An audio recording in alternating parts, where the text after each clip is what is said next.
여러분, 책을 많이 읽을수록 똑똑해진다고 믿으시나요?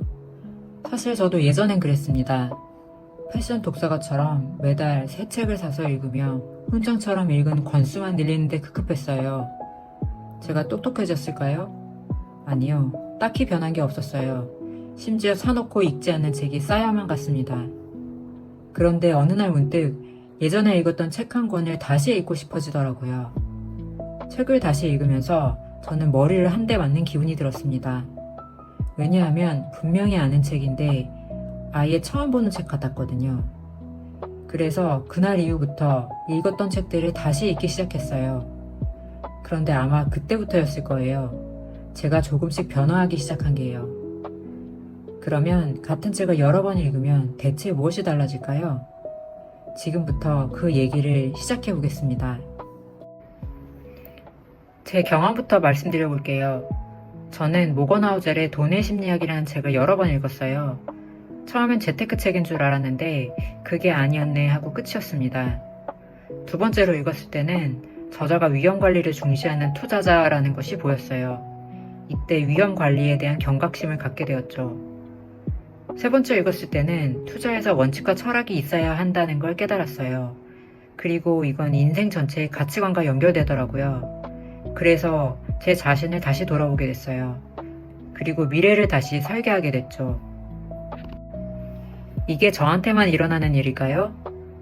독서에 관한 한 연구에서는 같은 글을 반복해서 읽으면 단순히 더 많이 기억하는 걸 넘어서 보는 관점 자체가 바뀐다고 했어요. 사실 이건 옛날부터 알려져 있었어요. 삼국지에 나오는 독서 100편 의자현이라는 말이 있어요. 100번을 읽으면 뜻이 저절로 드러난다는 뜻이에요.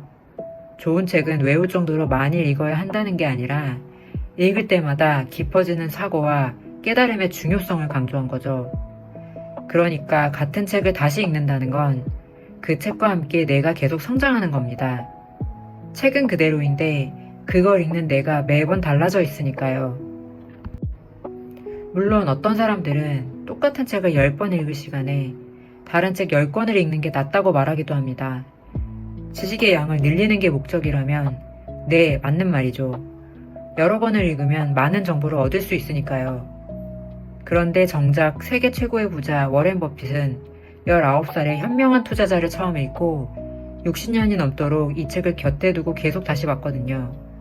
지금처럼 시장이 출렁일 때마다 이 책을 꺼내 다시 읽으라고 말할 정도였죠.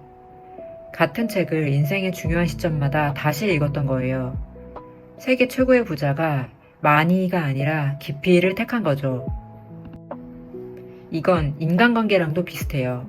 인맥이 넓어서 아는 사람이 수백 명이면 사업할 때 또 정보가 필요할 때 큰 도움이 돼요. 그런데 정말 힘들 때 마음을 털어놓을 수 있는 사람이 없다면요.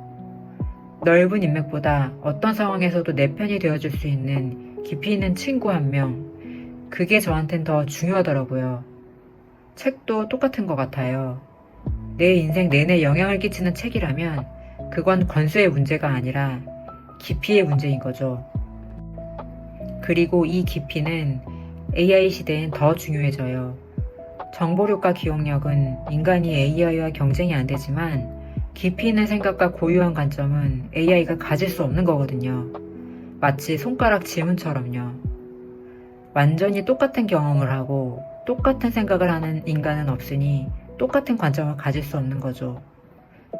AI가 3초 만에 책 요약을 다 해주는 시대일수록 거꾸로 깊게 읽은 나만의 책 한 권이야말로 AI가 따라할 수 없는 나만의 무기를 만들게 해주는 거죠.